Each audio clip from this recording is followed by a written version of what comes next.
Um, Okay, so next I'm just going to introduce David Cunningham, one of our board members. David has really put his shoulder to the wheel in preparing these panels and organizing them again and again and again. So he deserves our thanks and gratitude. Do you want to say something? Me? I already did. But I'm James Coster. I'm your executive director. So if you have a question, you should email me. If you'd like to get a card from me, I have a whole stack ready for your consumption. Okay, tonight's topic is courtesy of Theo. Theo, raise your hand. Be proud of it. We set a very broad topic, and this was discussed with the students here at City Tech. The topic was justice, and that could have led us in a bunch of different ways. We brainstormed and had a list of several different groups or types of presenters that we thought might be appropriate, and some along the way we ended up looking at it from from the justice system point of view. Anyway, so the thing I wanted to start with, this is an image of Eastern State Penitentiary, which is in Philadelphia. It's still there. It's now in ruin. It's a pretty amazing site. It was built by the Quakers in the 1820s. And at the time, it was the most innovative facility in the world. People came from all over to see it. And the idea was, it was called a penitentiary, which was a very different concept for how to deal with people that had broken the law. And the idea is that you would repent and then you would return to society. And they had some unusual practices that had never been used before. So inmates were assigned numbers. They were brought in with a hood over them so they could not be identified, and then they lived in isolation. Each inmate had its own cell and had their own outdoor space, but there was no contact with other prisoners and minimal contact with the guards. And this was intended to protect people's identity so that then when they left the prison, no one would know that they had ever been to prison. And again, the building was for that time, it was one of the largest things that had ever been built in this country. It had running water, it had central heating.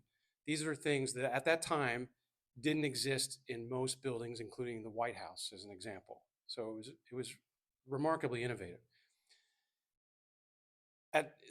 Pretty quickly, they figured out that having people essentially in solitary confinement was a real problem. And I just put it up as an image because I think there's an interesting history. It's a remarkable place. It also shows that this is a problem that this country has been wrestling with for a long, long time. And it's not something that's going to be, I don't even begin to know where it needs to go. And that's why we have panelists to talk to us. The other thing I wanted to mention, just quickly, oftentimes you see discussions about how we spend our money, right? So this common statistic you see is that the cost of an individual inmate per year annually is about 2.5 to 3 times what is typically spent on a student, like a K through 12 student. Now that's a little bit, it's hard to judge these numbers because that's per individual, right? So if you look at the total budget for schooling versus the total budget for prisons, schooling is a much larger budget because in the end, there's a lot more people. But there has been a noticeable change in the proportion of spending of prisons relative to education, and it has risen dramatically. So that's sort of the context. I think that's something that you'll talk a little bit about. Okay, so that's the general background. We have 3 visitors today. The first is Gabriella. Last name Gondon? Got it. All right. So Gabriella is coming to us from, first of all, the City College of New York. So sister school, right? I don't know why they're sister schools instead. I mean, what happened to the brothers? But anyway. Well, we also, for the architects, we know that when you're repairing existing structure, you're often sistering things. I had a client ask me one time, like, why is it called that? No idea. And they said, well, what is brothering? I said, also, no idea. Anyway, so she comes to us from City College and ENIAD. Is it ENIAD Architects? Yeah. Where, if I understood correctly, you received a grant to do research using ArcGIS. Yeah, all right, as part of the team. Good. All right, and so she's going to talk about a grant program where she studied the relationship between correctional facilities and educational institutions. Gabriella will be followed by Frank Green. Frank has been working in the planning and design of in the criminal justice space for many, many years, and he's worked on all kinds of structures, psychiatric facilities, courts, detention facilities, juvenile centers. He is the former chair of the AIA Academy for Justice, and part of that, or related to that, is he produced a white paper called Sustainable Justice 2040, The Green Guide to Justice. The green is not your name, right? Yeah, I noticed there's no E on the end. All right. And then finally, we'll end with Joe Jarvis. Joe is a former journalist and media executive who has landed on our shores from Australia, and runs a very unusual program where she teaches meditation training in facilities around the country, including Rikers Island, which probably most of us have never been to. I know I've never been there. So that's it. So we'll start with, you ready? So hello, my name is Gabriella Ganjan, and this is about mapping prisons and education. So I'm an architectural designer. I've also been part of 3 different startups, and I've recently been given the title of ArcGIS Hero this year for my dashboard that is interactive and scale dependent on this subject. So for the agenda, I will be starting very, very general because when I got into this, there was a lot of things that I didn't know. And I'm going to go all the way down to how I mapped the distances between colleges and prisons, and now we can all do it by ourselves. So basic terminology, we refer to people as incarcerated individuals when they are in prison. And I like to say people in prison. Also, another thing is that jail and prison are 2 very different words. Somebody who is in jail, that means that jail is before being sentenced, so that's normally under a year, and then prisons after being sentenced. So, to get into context of the world population, the US population is only 5%, even though we're a giant country, we only make up 5%. However, when it comes to incarcerated individuals, the world's incarcerated population, we take up 20%, which is 1 in 5. So 1 in 5 incarcerated individuals are from the US, living in the US, which means that we're not doing well as a country. As you can see from this graph, the rate of incarcerated individuals in the US is actually increasing very rapidly, and it's been increasing by 500% since 1970, which is very alarming. So what does this mean?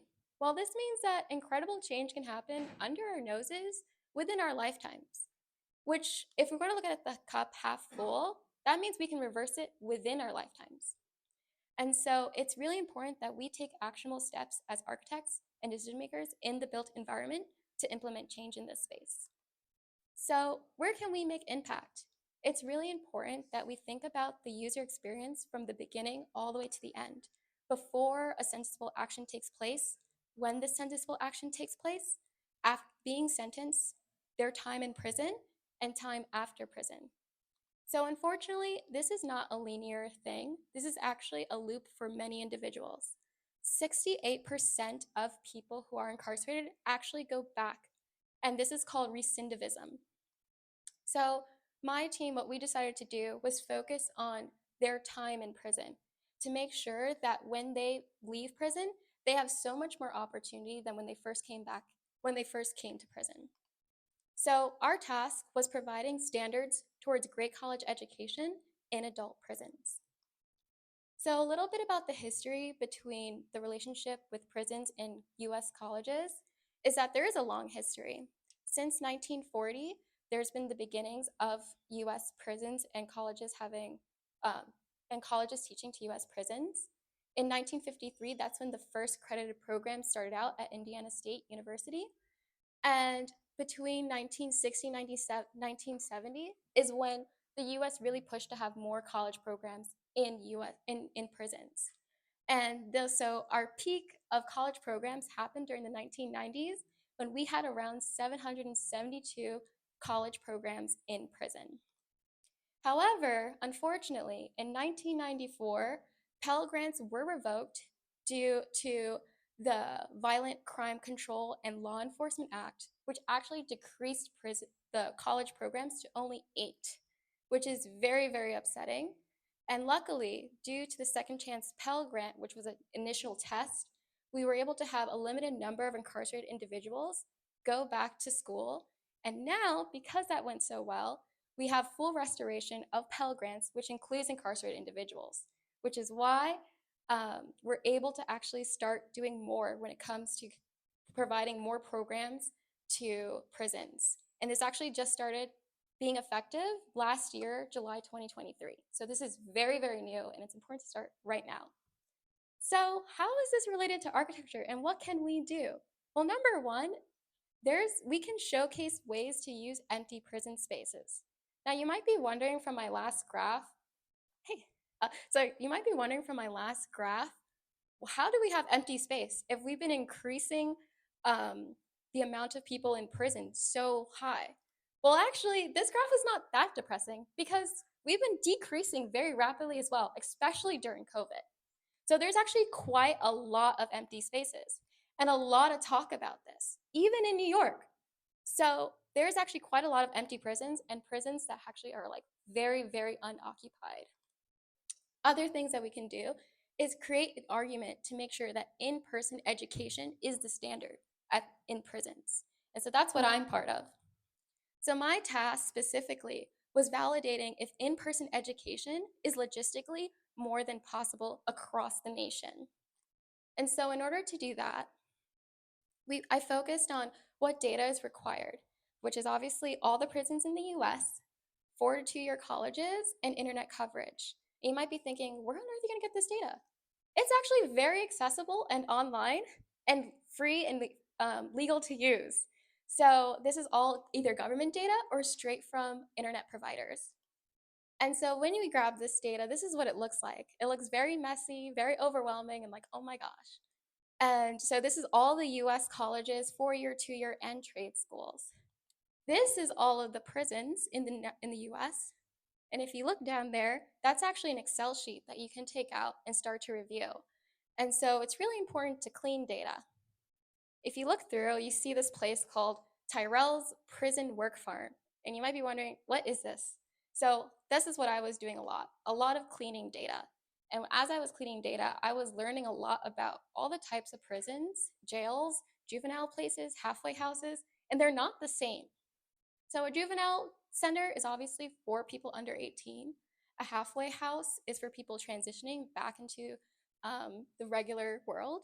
Jail is obviously, as I said, before being sentenced.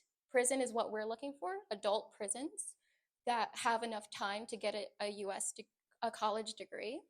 And detention centers are for people under 18 or they're waiting for an immigration hearing or possible deportation. So these are not all the same, even though mentally a lot of people treat it the same. So is in-person education a reasonable standard? The answer is actually yes. Surprisingly, when I started this study, I actually did it. What I've done was I took all the US prisons and I decided that, well, I think an hour commute is a good enough time for professors to commute to a prison to teach. However, I found it was overwhelmingly possible that I decided, well, let's make it even smaller to see if prisons and colleges are within a 30-minute drive or around 25 miles.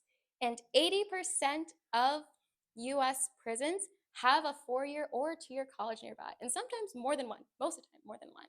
So it is very feasible to have in-person college education, which that would affect 1.2 million individuals. And so this is what my dashboard looks like. This is not public information just yet, so I'm not gonna go in and show you exactly everything, how it works. But with this interactive dashboard, you're able to zoom in to specific states, It has a list of all the prisons you are currently viewing in that moment and how many incarcerated individuals you will be impacting. And it's just an easy way to start the ideas of what colleges you want to start connecting with what prisons.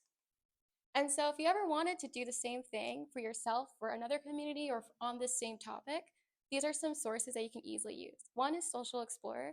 This is online. You don't even have to download anything. And it's very easy to use. Usually, mostly uses census and demographic data.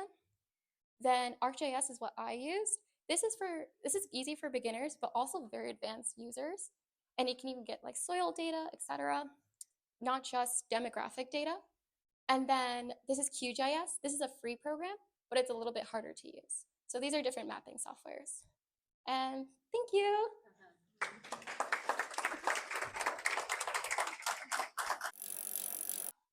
Well, what a hard act to follow. Um, so I'm an architect who has dedicated his career over the last 35 years or so to improving the justice system. Most of my work has taken place outside the New York City metropolitan area, across the country, Hawaii to Puerto Rico, mostly because New York City wasn't very interested. It's only in recent years, say the last 15 years or so, maybe 20 years, starting with the courts, but now the jails, that New York City has sort of backed into reform of its jail and court system. And I have to say, what they're doing today, what's underway right now, is extraordinary. To someone like me, it's totally mind-boggling, pretty much a dream come true. New York City's actually doing this.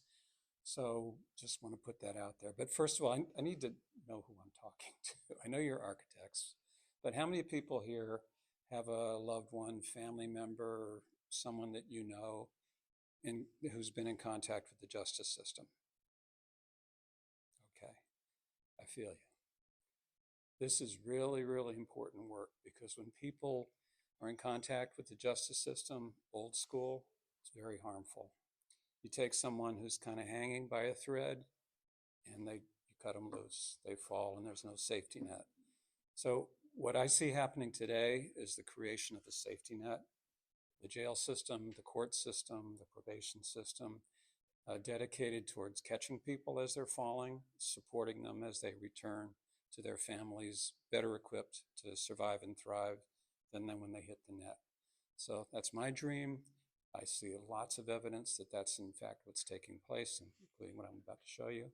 And it's important that we all believe that this is possible, and give thanks that it's actually happening.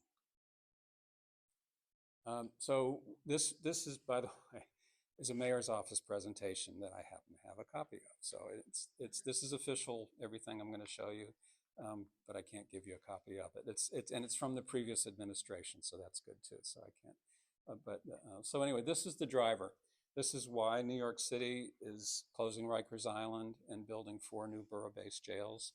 That Rikers was as Chief Judge Lippman said, was a stain on the soul of New York. It was horrible. It was an embarrassment. It was unprofessional. It was everything dangerous and harmful. So the idea is that you can't fix Rikers. You have to close it and you have to replace it.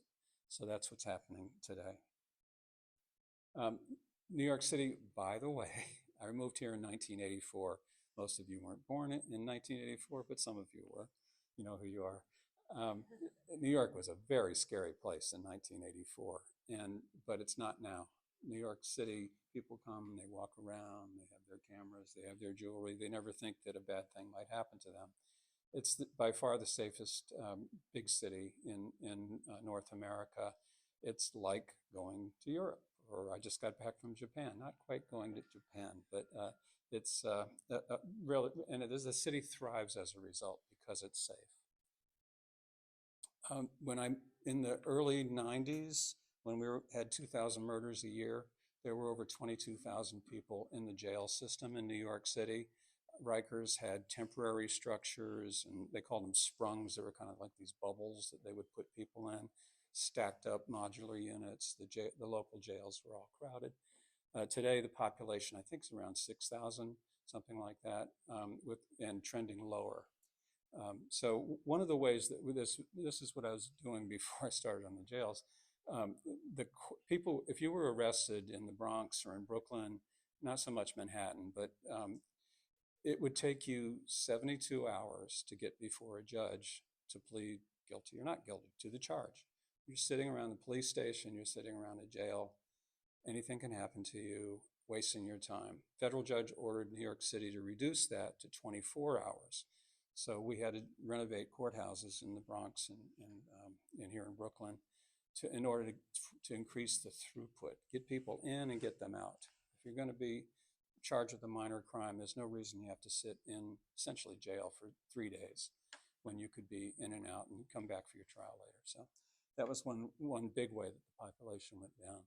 So here's a lot of the detail about what's going on in the jails. I won't hit you with that, but I don't know how many people actually know about the borough-based jails plan, except that you hear it's a bad thing or they're too big or something like that, and it shouldn't be in my neighborhood. But the 4 new jails that are being built, 3 of them are being built on the sites of the jail that's been there forever, pretty much.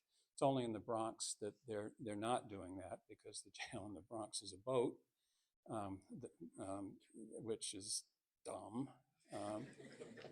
And the old jail actually has a giant big box store built on that site. If you've ever been up the Deegan, you can see them. But anyways, Rikers Island will close City Council passed a resolution changing the zoning so it can't be used as a jail past 2027.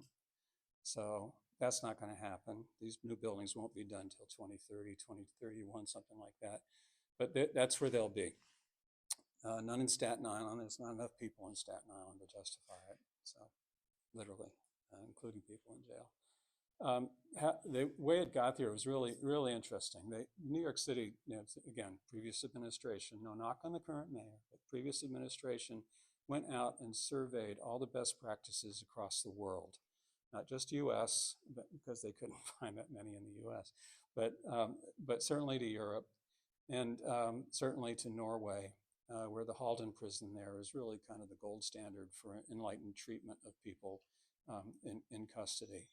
And one of the key things they found, I won't dig into this too much, but is that in Norway was just as bad as us at one point. They would lock away people for long times, throw away the key, and guess what happens when they got out? They'd do something else and go right back in. So they said, we've got to change the way we operate. So the first thing they said was, we're going to shorten the sentences.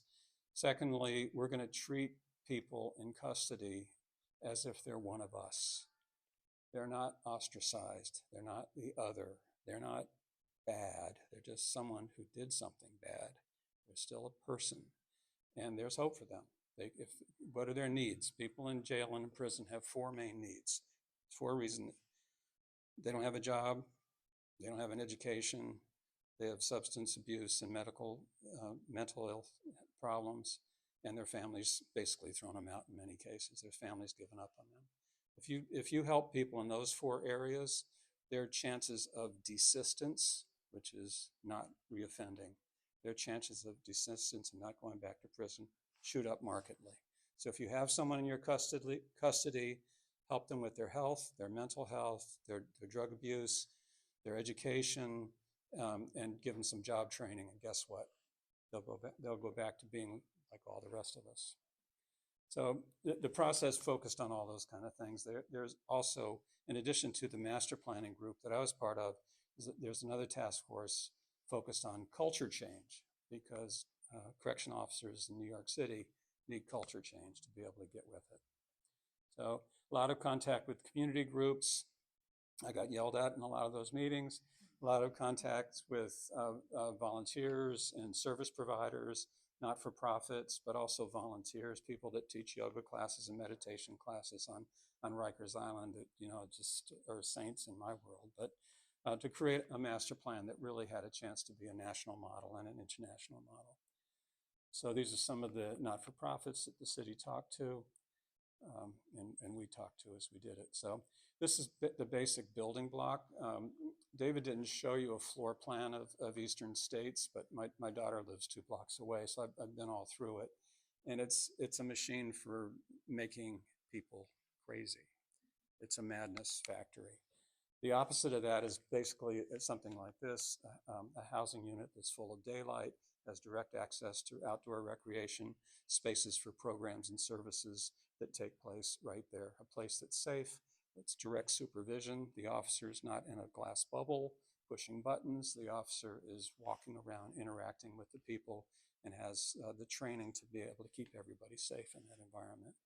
These kind of housing units cluster up into a floor that has shared support, so people can go from inside the housing unit out to a program, out to a class right on their floor without an escort, because if you're waiting for an escort, you won't get to go to that program. The front door would be open lobby, welcoming, access to services, spaces for community groups and service providers to have hoteling space, so they can get on their laptops. I know.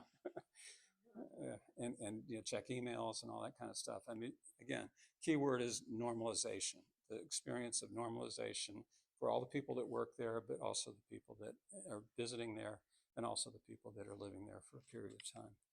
People make fun of this drawing here because the correctional officers are smiling, and they say, well, correctional officers don't do that. Well, that's evidence of the culture change.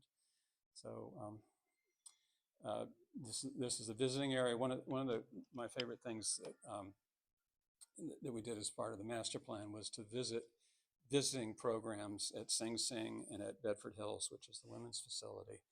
And it was incredible to talk to the guys that have been through some of the programs there, particularly the family support parenting programs, the guys that have been able to stay in contact with their children through the program that the Osborne group runs at Sing Sing, and help their children to grow up and help their children to go to college and not do what they did and all their brothers did and all their uncles and fathers and everybody else, to break the cycle. So it's really extraordinary. So it's a big part of getting this to work right. So tall buildings, this was when they were going to be 1,500 beds each. Now they're 1,000 beds each. So they're smaller, but housing units stacked on top of all the program spaces, the secure spaces in the back, but community facing spaces on the front. I think each of the buildings has at least 20,000 square feet of community space. It's controlled by the community board, not by the mayor's office. So these housing units stack up. So the sites are, again, like where they are today, with the exception of the Bronx. Manhattan is, well, they're all under construction because they're demolishing the existing buildings. Manhattan has been launched. I'm sorry, Manhattan's the only one that hasn't been launched. There's competing teams on Manhattan right now. Brooklyn has been launched. It's in design right now. You may have heard about it. Queens and Bronx were recently awarded, and those are about to get going as well. So that's it. That's the idea that you have a normalized building internally, but also a normalized building in terms of the way it sits in the city, that its frontages on the streets are activated by community-controlled space, that there's no sign that no signs that it's a jail other than a sign that might say detention center, but there's no razor ribbon, no bars, no barking dogs or anything like that. So that's kind of where this is going, and within a very few years, we'll be open. Thank you.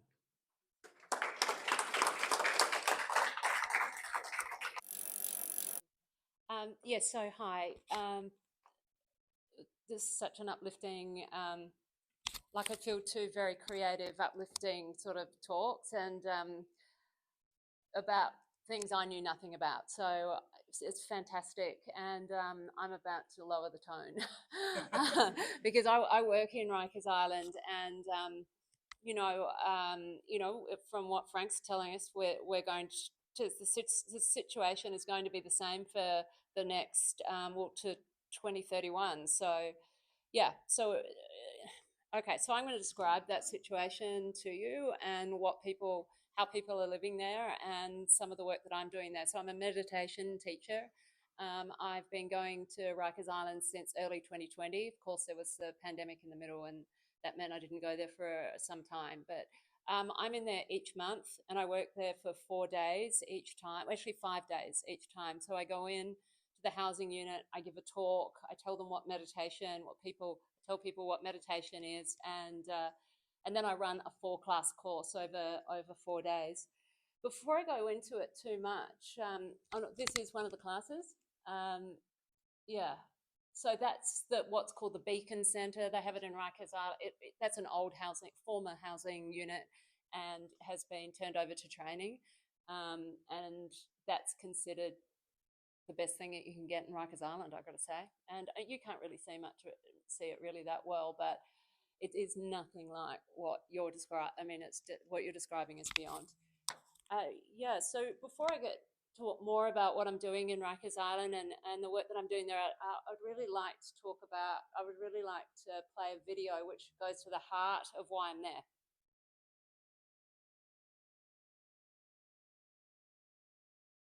Yeah.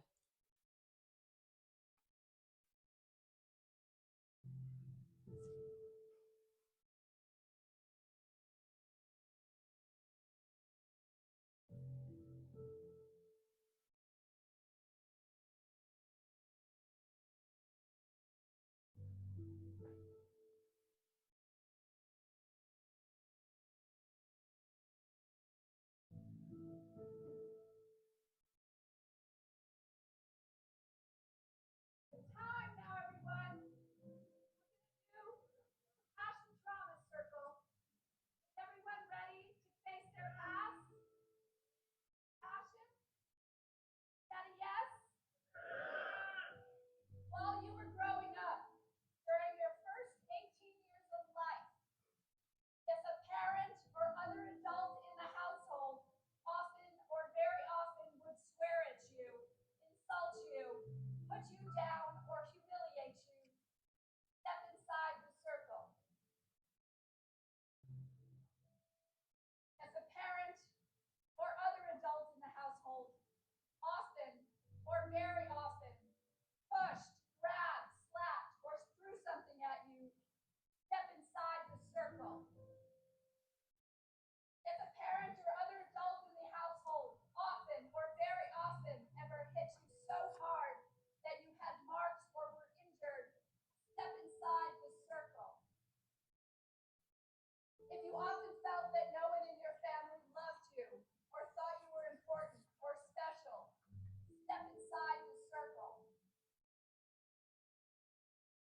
If your family lived in extreme poverty, step inside the circle. Step inside the circle. Step inside the circle. Step inside the circle.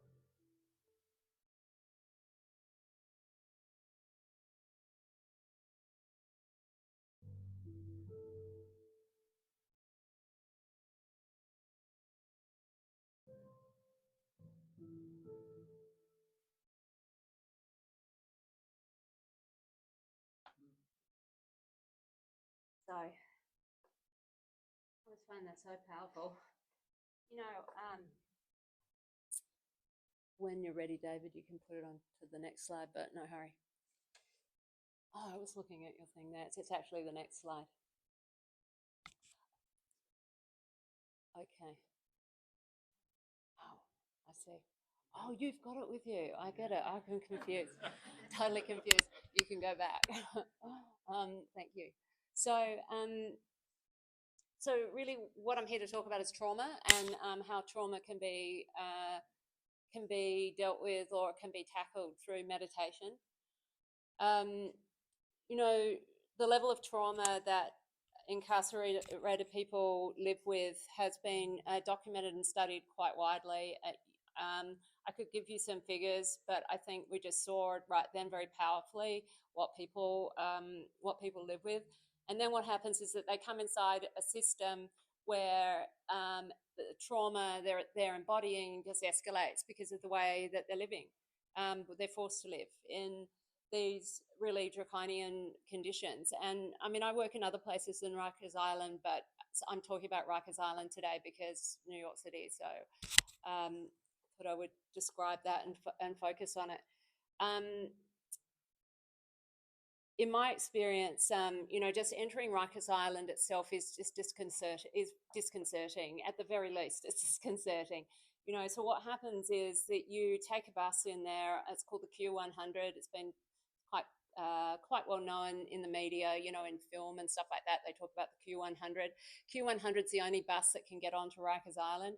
So it goes across the bridge, across the East River, and to the right is LaGuardia, and you see the planes taking off, and you start approaching Rikers Island. It's ominous, the place. I think I've actually got a picture of Rikers Island. Might be the next slide. Thank you. So there's the bridge coming across there. So, you're going across like that. On the right over there is LaGuardia. And Frank referred to the boat, the Vernon B Centre, I think it's called. They've just closed that recently, but there is this huge barge that they brought in quite a few years ago when the place was overcrowded, and filled it with people, and there were still people there until very recently. I think they've just closed it now.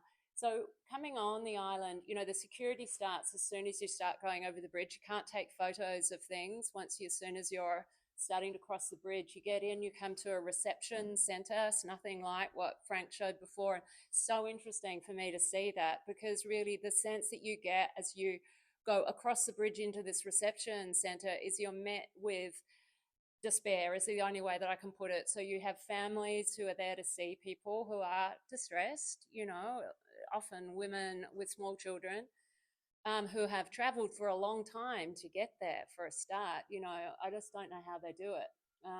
My commute, and I live in Manhattan, it's 4 hours there and back. So how do you do that with kids and a job? Or maybe 2 jobs, I don't know. And so you go in, you get to the reception area. It's just very dank, the place is, the way that it's painted. It's got a very old world feeling. It's like probably 1960s is probably when it was built, I'd say. And it's got a sense of dilapidation and decay. No money's been put into this place for a long time, and at least it's not going into the sort of like the renovation and the upkeep of the facilities. So you go through there, you go through a metal detector after showing your ID, you go through a metal detector, then you get out onto basically a school bus, which is like nothing like I've ever seen. Sorry, we're in Australia. I love America, by the way, but in Australia, we don't have buses like that. They've kind of like moved on a lot. And these are old, clunky buses, and you get thrown around in them. And what men, because I only work with men, not my choice actually, but that's who I've been put with. They tell me that when they're on the buses, they get thrown around, and they're kind of, there's not a great way to be transported around. So you go on the bus, and then they take somebody like me, a worker, and I'm with corrections officers in this bus. You go around the facilities till you get to your facility, and mine is the one that I work in is called GRVC, which is maximum security. So when you enter GRVC, then there's just another layer of security. So you have to leave anything like, if you've got water in a bottle, you have to leave. It's a bit like getting on a bus, but on a plane, but it just doesn't feel that good, So you leave your phone outside. A lot of stuff has to be left outside. Maybe if we go to the next slide, we might see. I'm a little bit out of order, but no matter, it'll be fine. So you go through the security, you leave everything, most of your goods outside, you go through, and then there's a layer of security where you go through the metal detector, and then you start going through a series of gates. And the feeling that I always get when I'm in there is, I can't kind of shake it really. Just this sense of like, I'm in a cage, and now I'm in another cage, and then I'm in another cage, and then it's cage after cage after cage. And so you have a sense of lack of control. I can't imagine what it would be like to live there. I always know that I'm leaving, and to have to live in that, I don't know. And that's really, the other aspects of it are it smells. There's a lack of, airflow. It's stagnant, it smells, body odor, also food, really old. The food is, there's a staleness about it. And people in the actual housing units themselves, so in GRVC, where I work maximum security, there's about 18 housing units, about 40 men in each, and mainly young men, 20s, 30s, energetic men in this house, which they get to leave probably once a day. And they do get, they're meant to, people are meant to get recreation once a day. Apparently it doesn't happen all the time, but it's meant to happen every day. That's once a day. And sometimes people sleep through it, so they don't, because they lose a sense of time, because they haven't got access to the light that will tell you what the time is. There's no cameras, there's no clocks around. They don't have watches. They do have, people do have tablets, digital tablets, so that helps a bit. But it's a sense of timelessness, and people just wander around kind of aimlessly in these housing units. And so, you see here, this is as a result, this is why you have so much violence in there. And I want to point to this one, 12 stabbings or slashings, just in 1 week, 12 stabbings or slashings. A lot of people I speak to in there are just scared being there, fully grown men, they're scared, and so they have to be tough, have to pretend they're not scared, because it's dangerous, basically. And I also work in North Dakota State Penitentiary and in a few other prisons in North Dakota. That is, they had 1 stabbing in 3 years, they told me. Once, and that happened when I was there, 1 in 3 years, with 12 in 1 week. Yeah, it's a lot. Next slide, please. Okay, so that's me. That's a picture from the Spectrum TV did a story about the meditation program. So you'll see in some of these images, they're me just taking screenshots of this stuff that Spectrum TV did. So that's me going into GRVC. And, it's kind of got a school kind of feeling. There's a bit of light there, but actually when you go into the housing units, which are on either side of these hallways, it's not, there's not much natural light. So, for thousands of years, so like if we kind of that's the picture, that's what it is. And so I'm there trying to have some sort of an impact. And hopefully, I think I do sometimes on some individuals. So, for thousands of years, there are some cultures who have recognized that there is actually a way that we can deal with suffering, and that it's not that hard. And it's called meditation. India is one of those countries, and I've learned a technique which comes from India, which the reason that I feel so confident about talking about its virtues is because it made a big difference in my life, to say the least. So I suffered a lot of anxiety and depression at one point in my life back about 20 years ago, and I was despairing, actually, and tried everything, and some things did help, but then someone said, why don't you try this meditation technique? And so I tried it, and I did it with this guy in Sydney, and it just was amazing. And I at the time I was a media executive and had quite a good job. And the more I meditated, the more I wanted to teach this, because it made me feel like, oh, I'm making a difference. It just feels good to share something that makes you feel good, And so I began teaching it, as well as being a journalist. And then I just kind of moved more and more into teaching meditation. Moved to New York, and as I was teaching here, I realized that the group that people who I really wanted to teach was incarcerated people. And why? Because I feel like this is the place of my suffering, and I know that what I teach works. I'm not saying for everyone in every instance, but I'm saying if somebody wants to learn it and has that mindset, yes, I'd like to learn it, then the chances are this is going to be what I teach, very effective. So what I do is I go into a housing unit, and I'm a volunteer. And so I'm standing in the housing unit, which is a weird thing, let me just tell you. Weird for them, not weird for me, weird for them. Because it's like, who is this person, this white lady's in our place, who is she, kind of thing. And it's their house, and I always feel very strange doing it, But I come in and, they're kind of like tops off kind of thing, it's like it is their house. And, I go and start talking about meditation, and I'm always so amazed that people are kind of interested, that they want to hear what I've got to say. And that says to me that, that there's a lot that can be done because people are open to solutions and are open to help, to being helped, and so that's what that says to me. There's a lot of, work, inquiry, there's a lot of interest. And so I tell them about the meditation course. I explain what it's like. Nobody's forced to sign up. It's all voluntary. And I usually get 15 to 20 people who sign up. And then what the department does is they look at the people and they say, well, you can go and you can't go. And it's often, the people I think I should be teaching are the people who are who are probably considered badly behaved, because they're the ones that would really benefit from what I'm doing, but they're the ones who are not allowed to do it, actually. So anyway, never mind. The people that I do teach I always find them to be so engaged, so interested, but there are so many things that work against what we're doing together. Like I don't want to have a go at the department because, because they allow me to be there actually. And so I don't want to jeopardize that. So, and also there are some people in there who really who care and try to help me with what I'm doing.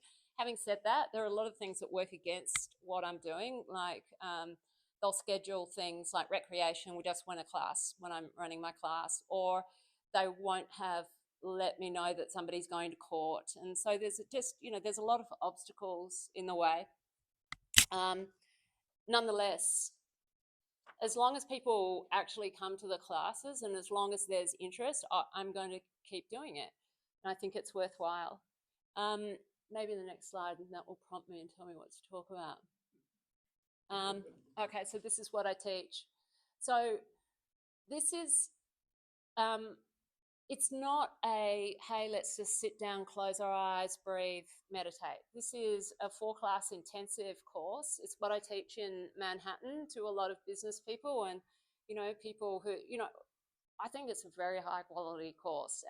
It took me 2 years to train to be a teacher. And I love the thought that we're giving people the best. I love that, and I tell them that. And I'm like, you deserve it, And so it's 4 days, 60 to 90 minutes each time. At the end, this is what's really important, is that people are self-sufficient afterwards. So they don't need me afterwards.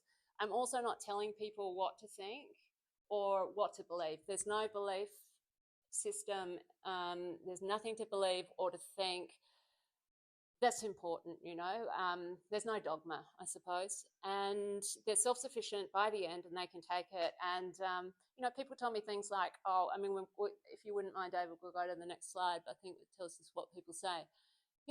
There's some of the things that they say. This one, I love this one. My girl said I should keep doing this. She said I sound different. I hear that all the time, that they'll say, oh, my mum says I don't sound so angry. I find it just really amazing and beautiful, actually, that these kind of tough guys are given the opportunities, absolutely open to experiencing something different. And I couldn't imagine anything worse than having unresolved anger and being in that environment and having no way to resolve that. So to some extent, this goes, I think, some of the way to doing that.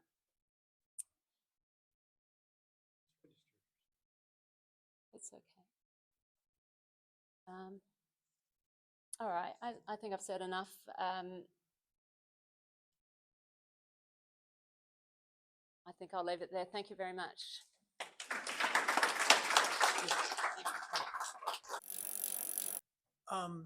So we have some time for some questions. Anybody want to ask a question of any of our panelists?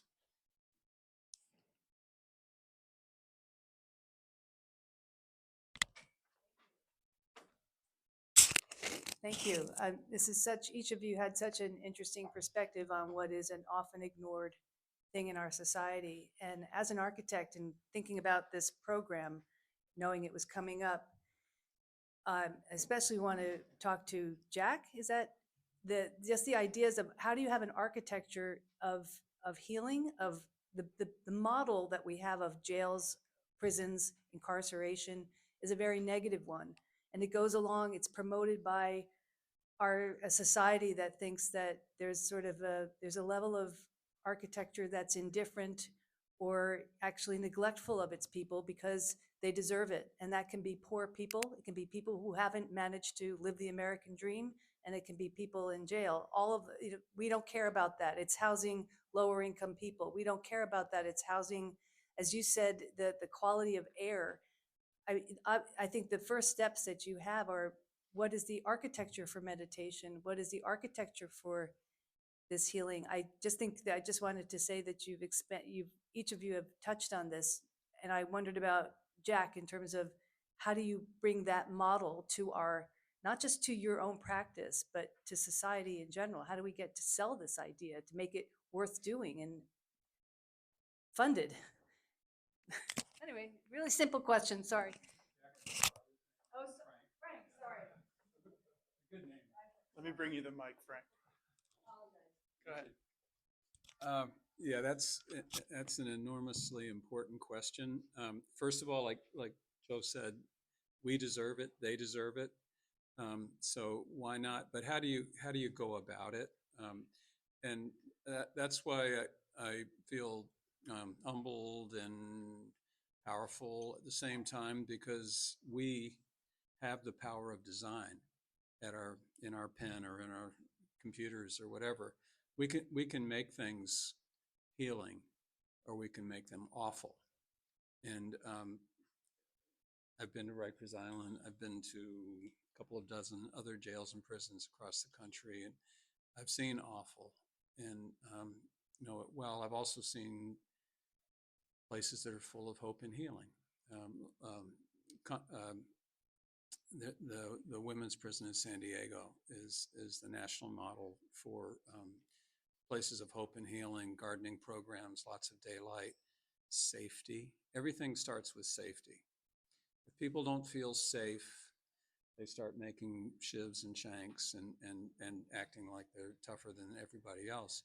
But if people feel safe, and you can tell when a place is safe and when it's not safe, there's an air. We pick up on, some certain kinds of brain waves. But when your fight or flight reflex can be calmed down and you feel like you're in a safe environment, and you're warm and fed, and you've been to the doctor, and you've actually been to a therapist who asks you how you're feeling today. Then you have a chance. It's Maslow's pyramid of actualization. Then you can move towards improving your life, addressing the things that put you there in the first place, and becoming the person that your human potential really is there for. So how does a prison design or prison program or prison operation informed by that kind of thinking? Well, when I say things like that, and I do in interviews, in meetings with clients about what they're doing, they say, yeah, that's what we want. It's a better place for them to work, for the correctional officers to work. They don't feel threatened. They feel safe. It's a place where their job description, and I'm deliberately starting with the correctional officers, it's where they can have a good job that's meaningful, that changes lives, and that they can feel good when they go home at the end of the day. So this is a thing, it's very much a dynamic that's happening today.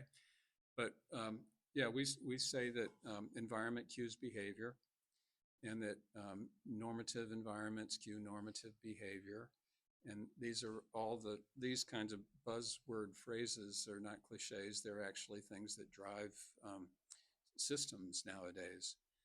It starts with when the person comes into the facility, they're assessed for risk and need. What's their history of hurting other people, of being disruptive? Because you have to know that. You got to be able to address it. What are their needs? What are their deficits? What are the things that they've been lacking, that they haven't gotten from their family, they haven't gotten from their schools, they haven't gotten from their communities? How can we help them in those areas? And if you start, it's very common sense, right? What's so, it's not brain science, but it's so lacking in the way the system's operated for the last 50 years. But it's what things are pivoting towards. So if you help people when they're experiencing the worst moment of their lives and help them to let that be the one moment instead of a lifetime of that, then you create an atmosphere of hope, and you can change society, and you can change the system. I don't know. Sorry, I can go on. Press play with me. I actually had a quickie for you Sure.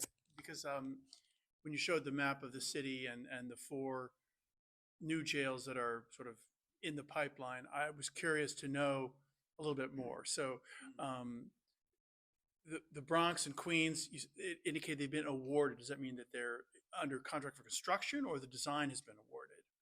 Um,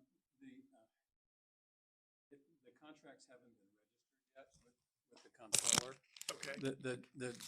The 4 projects were the result of a design build competition. So competing teams created these very elaborate proposal presentations, and then they were eventually informed that they were the selected firm. They've been awarded the project. So Bronx and Queens are now in the process of getting ready for contract registration with the comptroller's office. They'll be starting in August. They'll be starting design. Okay, so what's the status of our heap of rubble that was a jail 2 months ago, 4 blocks from here? In Brooklyn? Yeah. It's underway. It's been awarded. It's under contract. I think it's a $2.9 billion contract, something like that. Is HOK the architect? HOK is the architect, and Tudor Perini is the developer.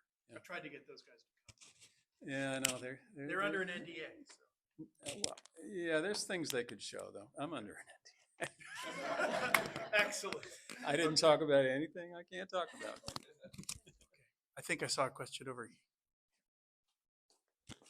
Hi, I just want to say thank you to all of you for bringing, just more awareness and some hope to what we often have a blind eye to.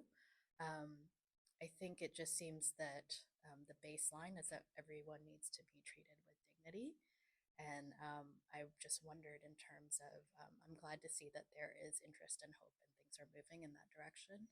And obviously, I know Jo personally, so I know she's doing the work that's helping the consciousness within. But I'm wondering, because I know with architecture, there are usually standards. Like if you're building a lab, there's a handbook, and you have to build. This is, some standard to make it feasible for however many people. Are those things changing? Because it's like if the quality of life can't sustain a living plant, right? How that should be baseline. How can you put a human being in a situation that a plant wouldn't survive in, fresh air, sunlight?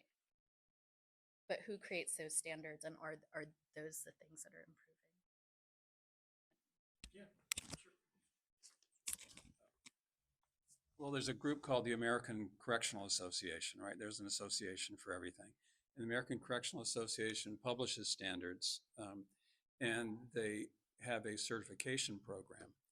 So most of their standards are around operational things, but there are some things about the buildings themselves that are in there. For instance, there's a very rigid rule that an outdoor recreation area must have 18 feet clear and must be at least 800 square feet in dimension.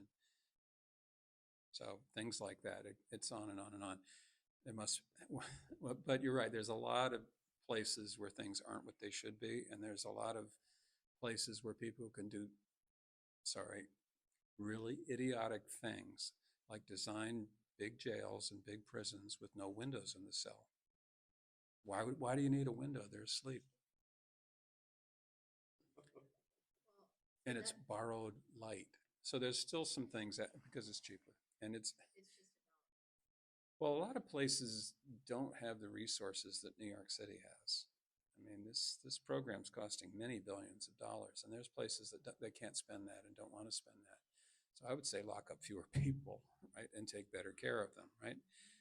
And that's what New York City's doing. When New York City had 20,000 people in the system, they couldn't do what they're doing right now. The first thing is reduce the size of the population. Only keep the people that you really need to keep, and keep them for as short a period of time as possible. And then while you have them, do the best you can with them.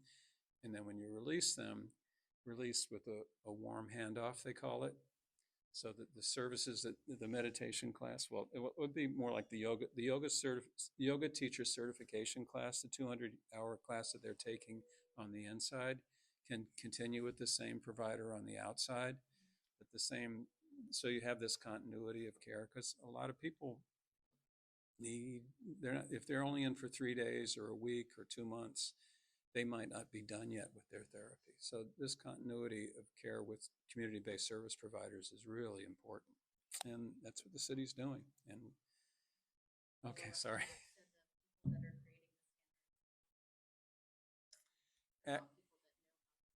It's a combination. Repeat the question. The question is, are the people that are involved in creating the standards architects? And I would say yes and no, because the facilities design committee of the ACA I actually went to their meeting last summer in Philadelphia for the first time. And it's about half architects, all my competitors, and about half people that operate facilities, because you need their buy-in as well, because they know what works, but and what they can make happen. So it's a pretty good combination. But it's very real. It's the gold standard. Yeah, New York City's great. They adopted every possible standard, and it's LEED Gold. These buildings are all LEED Gold. They're ACA accredited. They have to be, and just everything that they can possibly do to make this a national model. So, fingers crossed.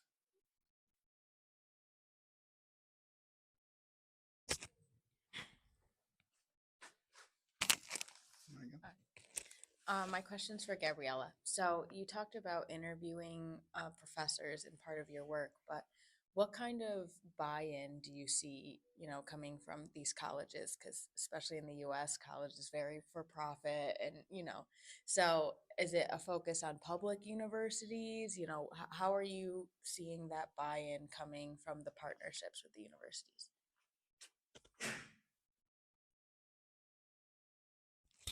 So my team, we did a ton of interviews, and we also include students as well, like people who graduated like 20 years ago and were part of college programs. So it was interesting because a lot of the professors that were interviewed, they they went by themselves. They talked about their story where it's like they have a little cart with all their books and things, and they try to stroll in, and sometimes they get through, like as you were mentioning, like how hard it is sometimes to get in to the prison. So it's like definitely from like the one-on-one, like we only have like two people on our side and like one professor talking. It's definitely like it's a hard thing for them to do and to go out of their way to do it. And it's mostly done like definitely like out of love. It's definitely not like we're gonna make a ton of money out of this. It's definitely like they barely can get in. Sometimes they're like sometimes they talk about how the security guards have like no interest in searching their stuff. Sometimes they do have interest. One time they talked about how like they had this like little green room for the professors, and in that fridge was like the oldest, dirtiest things ever that's may have been never been used before. But they definitely do it like out of love. And the same thing for the students that we interviewed. Alumni that we interviewed, they like went to college education at prison like 20 years or later, and they talk about how it's like it's really hard to learn because it's super loud all the time. They don't really have a dedicated place to study. There's a library, but there's certain things that they have to get through, and all especially dealing with like being escorted place to place. There's so many things that take up time, and this bothers the professors and the students. And so it's definitely like when students and professors talk about it, it's always like a struggle, to get to learn. But yeah. Can I tack on just a little bit? Yes to all that, but I would just want to shout out to Columbia University and Bard College for what they're doing with incarcerated populations. They've got a lot of people with bachelor's and master's, but really you start with GED. I mean, that's a lot of people just need that baseline.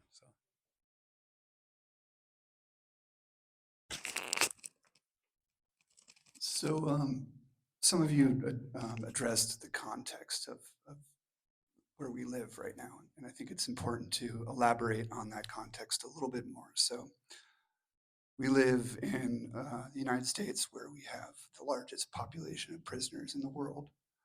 2 million, I think, is the number. China has less than us, and their population is 4 times the size of the United States. African Americans are twice as likely as Hispanic Americans to be incarcerated, and 4 times as likely as white Americans to be incarcerated. So, given that context, I wonder if there really is an architectural solution to this, or if this is a structural problem that has to be addressed prior to an architectural solution. Would you like to address that question too? Want to take a shot at that? So that's why I had that slide about before an action takes place, when an action takes place, being sentenced, and after being sentenced and leaving prison. Because us architects, we might think, oh, we only have this section that we can control. We can only control the building. We can't control people's minds, or etc. But the fact is that we all have a spot in the built environment, and the more that we dissect people's users' experiences, the more we understand how we can affect people. Similar to like how you were talking about with your work, where it was like starts all the way from childhood. Just because you may not be working on a prison, you might be working on a preschool, you might be working on a school, you might be working on a family center or hospital. But yeah, that's it for me. I don't know. I've dedicated my career to this, so obviously I believe that there's an that the power of design can make a difference. A solution to institutional racism because I'm an architect? Sure. I do what I can, and we all do what we can to make a difference. There's a lot of ways to slice it. I certainly wouldn't want to compare the experience of people in contact with the justice system in America to that of China. In China, you get shot and they send a bill for the bullet to your family. Part of the reason there's not, I mean, there's a lot of, but compared to Europe, I think that's a fair comparison. Industrialized West, we incarcerate far too many people for far too long. And that's the biggest reason why you have so many people in the system, is because of the length of sentences. That if you take, people would do 5 years in Europe, they do 40 years here for the same crime. So that's what boosts the numbers. Also, Europe and countries like that don't have the heterogeneous society that we have. But if you go to Australia, Aboriginal people are 5% of the population and 50% of the prison population. If you go to New Zealand, it's the same thing with the Maoris. So it's definitely a manifestation of colonial histories and all of that. Trying to unwind it is a lifetime and generational work. And it's certainly concentrated in the justice system and in the prison system. But you could look at educational outcomes and blame it on the schools. You can say, okay, well, I won't design schools because they don't educate Black and brown children equally. Or you could do the same thing with hospitals. We live in an imperfect world, and we can make it a little bit better through our efforts. So that's what I'm doing.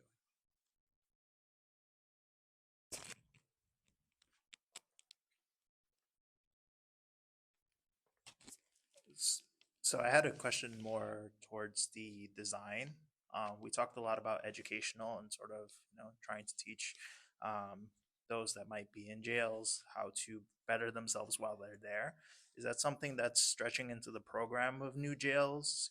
Educational spaces where they can begin to improve themselves as well, or is it still the same program? Go ahead, start. I'll bring it over. Well, the answer is the program is completely different. I went through the Brooklyn House of Detention a few times because we were working on trying to fix it. When it was built, 1955, something like that, it was jail cells, front door and a back door, and a kitchen. That was it. There were no other spaces. They did a major addition to it at the people maybe remember, it was that kind of funny looking stone thing with no windows, that put in visiting spaces and some medical spaces and started to build the program. But it was basically still 80% jail, 20% support space. Right now, today, people wonder why these buildings are so big. It's because of all the program space. They're probably more like 40%, 50% program space now. One of the things I find extraordinary is, it's crazy when, if you look at how long people stay in a jail, the 50% of the people leave within a week, right? And then another 25% of people leave within 2 months. But there's another 25% of the people that can stay up to 2 or 3 years. Because if you're facing a murder charge, you're going to delay it as long as you possibly can. So those are the people that are really getting the programs and the services and educational programs. For instance, these borough-based jails have auto repair shops in them. They have half of a car so that people can learn how to work on cars. And so they're going to get out. They have driver's ed programs, including simulators, so people can get their licenses. They have, so there's a lot of vocational tech training that's happening along with classroom education, because not everybody's a scholar, but people are. You should be ready for them. So the answer is yes, definitely. The coolest thing in these borough-based jails, and the single best thing about Rikers Island, there is one good thing there, is the gardening program. On Rikers Island, there's a 2-acre organic garden that's run by the New York Horticultural Society. It's a beautiful place. It's got a pond, fish pond, and a gazebo, and the people in detention go out there and grow vegetables. And so what happens when you close Rikers Island and you build high-rises? Well, they're putting horticultural programs on the roof. That it's not just a green roof. It's gardening programs with greenhouses on the roof. So I have high hopes from that. When we were talking about that with the warden of the Brooklyn jail 15 years ago, he was saying, "Really? You can do that?" I said, "Yeah." He said, "You mean I can grow my tomatoes here?" I said, "Yeah, the officers should participate as well. I mean, why shouldn't just they're doing 30 years, right? Why can't they have healing programs?" That's why I was wondering, Joe, did the officers ever sign up for the meditation class? I mean, they probably need it as much as anybody else. They do? Huh? I'm just talking with the DOC at the moment about a program for the correction officers. So, it's on the cards, and often corrections officers will say to me, why don't you do a meditation program for us? I absolutely would. I would be there in a heartbeat. So, they do want it. Yeah. Yeah. Thanks.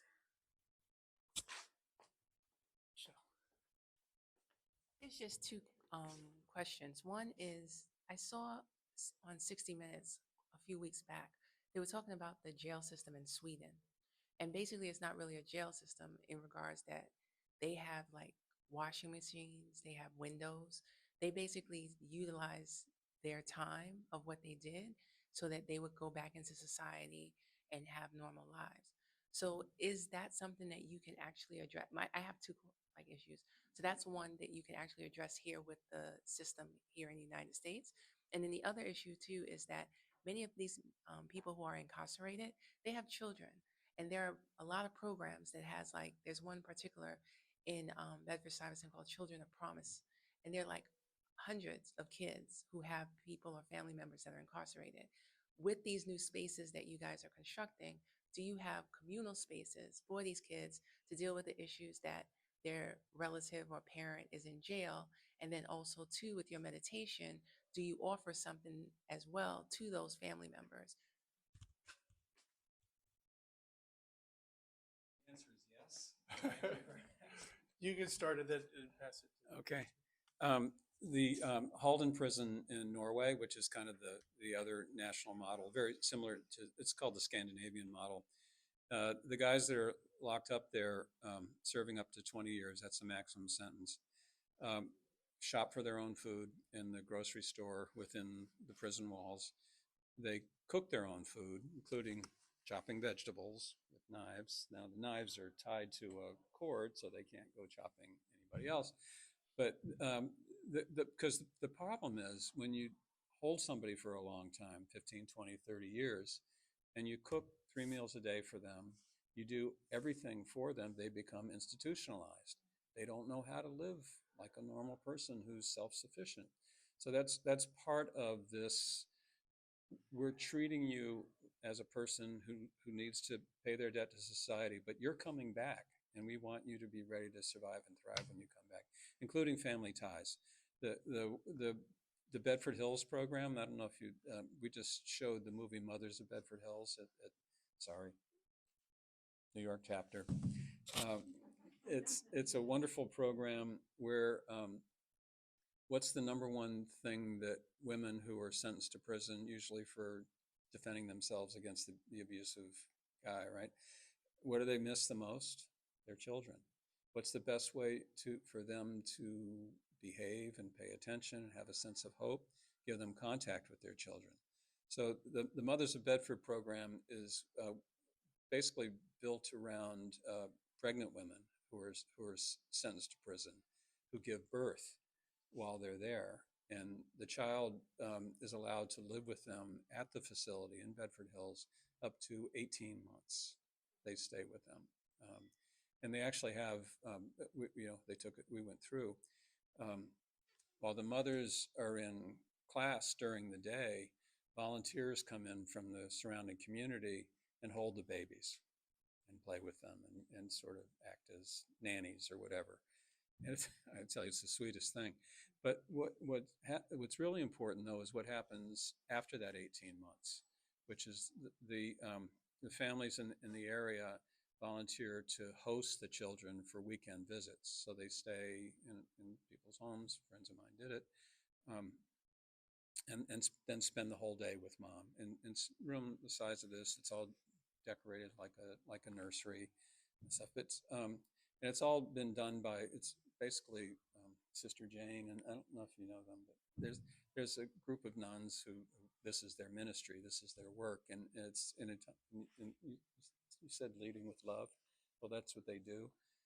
Same thing at Sing Sing for the men, the parenting program. I mean, they don't give birth, but they need to maintain those ties. It gives a sense of hope.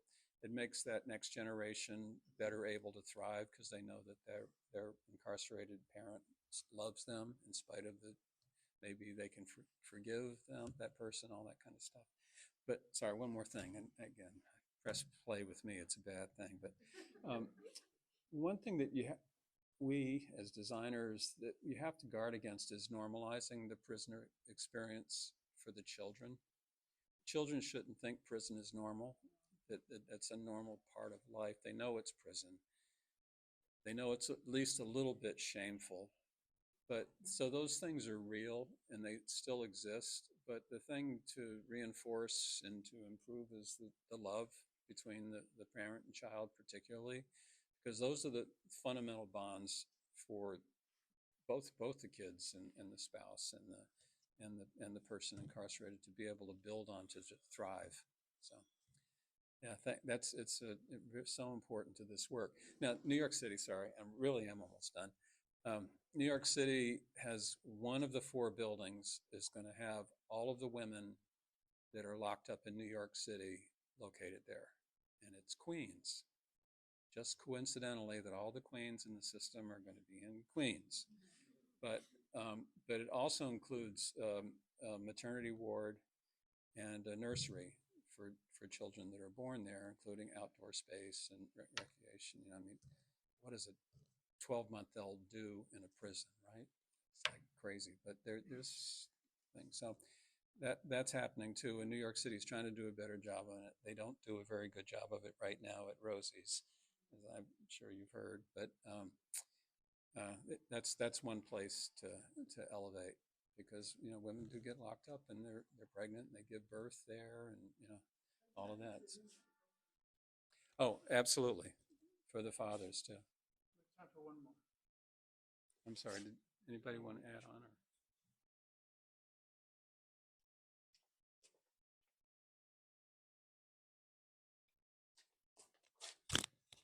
Hi, thank you all. Very enlightening stuff. I had, I guess, a couple, like two questions, if I may. Joe, super cool stuff about meditation. I'm wondering if, I guess in architecture world, we call it post-occupancy. I wonder, like, in terms of like how a building performs, I wonder if you do the same thing with the people you work with to see where they are now, 10 or 5 years, 10 years from now, whatever that may be. And like, have you considered even using meditation for the officers? Because it seems to me it's a system problem, not just the prisoners. And yeah, um, and also for you, Frank, correct me if I'm wrong. There's a good chunk of privatized jail systems across the country. I'm wondering if you create all this amazing environment, how are they being incentivized to create these great spaces, effectively eliminating their jobs?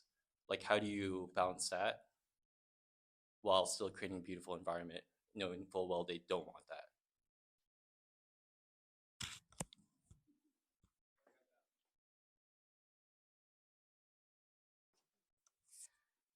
Yes, look, it'd be great to be able to follow people along for a long time, but it also, that costs a lot of money. And so I don't have, my program doesn't have that sort of support in Rikers Island.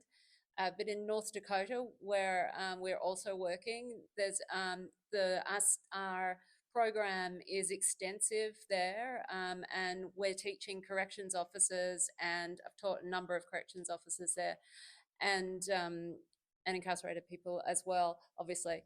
And you know what that does is, yes, it directly helps each person who is learning to meditate, but the whole tone in the place, the level of friction in the place drops. It's just like, think about being in an angry family, and the father or the mother starts to meditate. It just becomes a better place in there. And so that's what I'm hoping.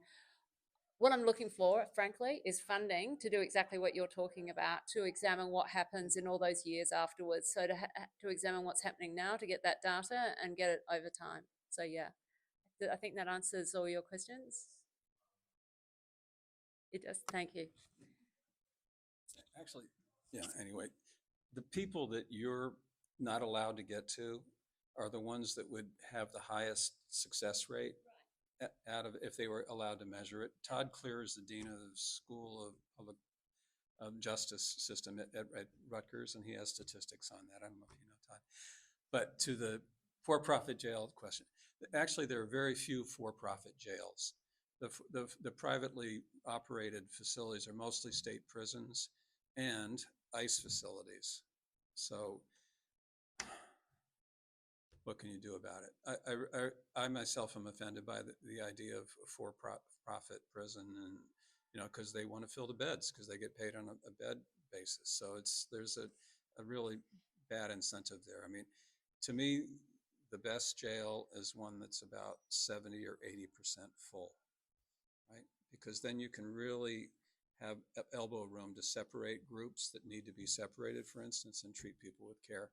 But yeah, fortunately, most people would agree with what I just said, that you only do it in an emergency situation, and it's only done in places that are in state systems that are desperate, and they're much better off looking at shortening sentences, releasing people early, looking at alternatives than they are, just privatizing things. And of course, the whole ICE system is like absurdly unresolved by our Congress, and so we're holding far too many people for far too long, and they haven't committed a crime. They just don't have papers. So that's insanity. Does that help, or is that okay?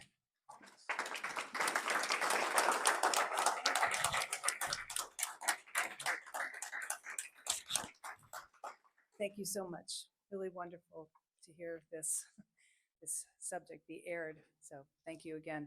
I want to thank everybody for coming, and I want to thank City Tech for providing us with this program.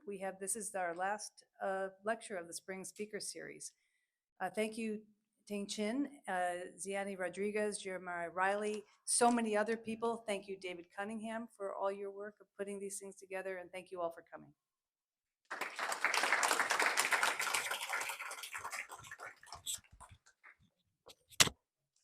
And grab dessert. Yeah, grab it.